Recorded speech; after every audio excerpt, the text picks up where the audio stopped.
¿Qué tal? Hoy vamos a meternos de lleno en uno de los libros más influyentes de la historia, La riqueza de las naciones de Adam Smith, publicado, imagínense, en 1776. La idea es desmenuzar las ideas clave que le dieron forma a gran parte de lo que hoy entendemos por economía. Y para eso, primero tenemos que viajar en el tiempo, a un mundo que pensaba de una forma muy distinta a la nuestra. A ver, para realmente captar la genialidad de Smith, tenemos que ponernos en sus zapatos y entender la pregunta que lo desvelaba, la pregunta que lo cambió todo. Pensemos en esto. En pleno siglo XVIII, ¿qué hacía que un país fuera rico?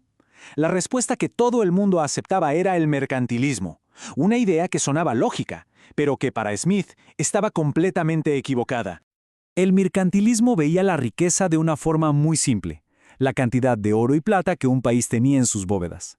¿La estrategia? Vender mucho al extranjero y comprar lo menos posible. Pero entonces llega Smith y propone algo revolucionario. Dice, no, la verdadera riqueza no es un montón de metal guardado. La riqueza real, argumentó él, es el flujo constante de bienes y servicios que una nación produce cada año.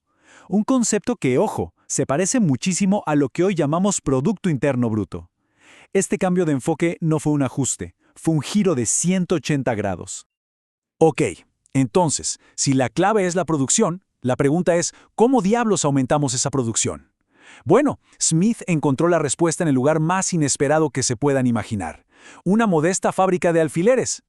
Y el secreto tenía un nombre: la división del trabajo. La idea es súper sencilla, pero potentísima. En vez de que una persona intente hacer un producto de principio a fin, el proceso se rompe en un montón de tareas chiquitas y especializadas, y cada trabajador se dedica solo a una. Smith observó algo fascinante. Un trabajador que no era especialista, que tenía que hacer todos los pasos él solo, con muchísima suerte, ¿saben cuántos alfileres podía fabricar en un día entero de trabajo? 1. Un solo alfiler.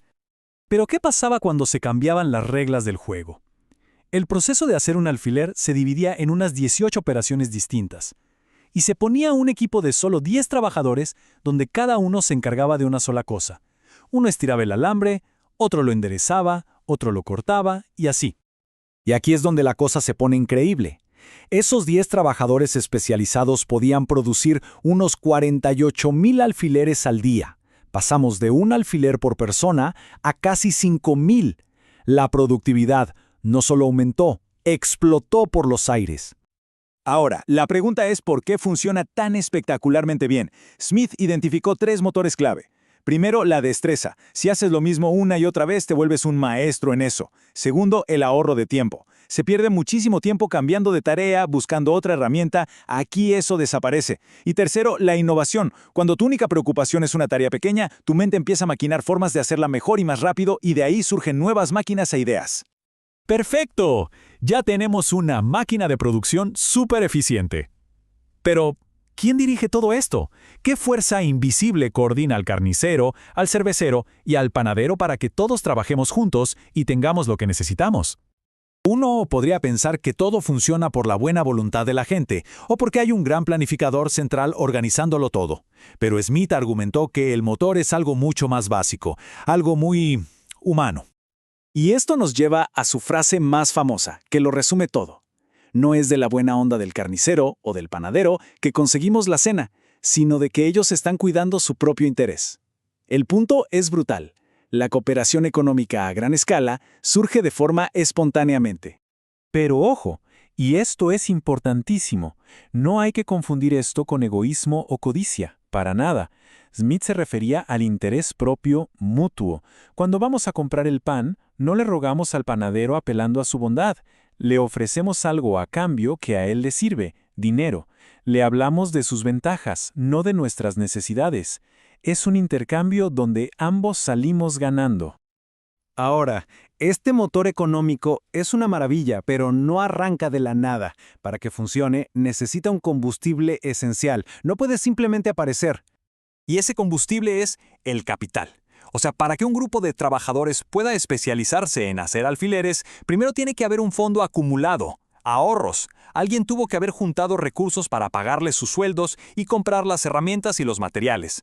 Para Smith, el ahorro, Lo que él llamaba parsimonia es lo que enciende la mecha del crecimiento. Y Smith, además, hace una distinción que hoy puede sonar un poco extraña, pero para él era fundamental: la diferencia entre trabajo productivo e improductivo. El trabajo productivo para él era el que creaba un objeto físico, algo que se podía vender y que agregaba valor, como el de un obrero.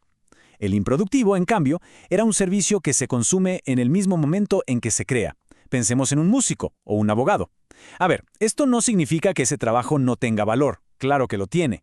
El punto de Smith es que desde la perspectiva de acumular capital físico, este tipo de trabajo no genera un bien tangible que se pueda reinvertir para crear más riqueza. Su temor era que una nación se estancara si gastaba demasiado en servicios en lugar de reinvertir en producción.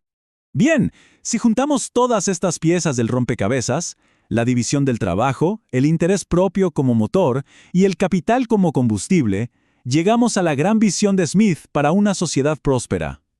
Él lo llamó el sistema de libertad natural. Una idea tan simple como poderosa.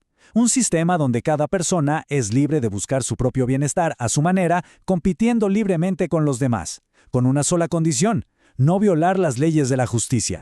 Y esta tabla lo deja clarísimo. Por un lado, el mercantilismo. El objetivo era juntar oro, el método era el control del Estado y las restricciones, y el resultado, privilegios para unos pocos. Del otro lado, la visión de Smith. El objetivo es que haya más bienes y servicios para todos. El método es la competencia libre y el esfuerzo individual, y el resultado es la prosperidad para la nación entera. Era un golpe directo a la corrupción y a los privilegios de su época. Entonces, ¿por qué seguimos hablando de un libro escrito en 1776? ¿Por qué importa hoy? Bueno, porque sus ideas son muchísimo más profundas y relevantes de lo que la gente suele creer. Es que a Smith se le ha convertido en una caricatura, como si fuera el defensor de la codicia y el sálvese quien pueda. Y eso es ignorar la mitad del cuadro. Antes que economista, Smith era profesor de filosofía moral. Su primer gran libro, La teoría de los sentimientos morales, es la base de todo lo demás. Ahí explica que la empatía y el sentido de la justicia son el pegamento que mantiene unida a una sociedad comercial. Fue un crítico feroz de la corrupción y los privilegios de clase. Lejos de ser un ideólogo de mente cerrada, Smith era un observador agudísimo de la naturaleza humana.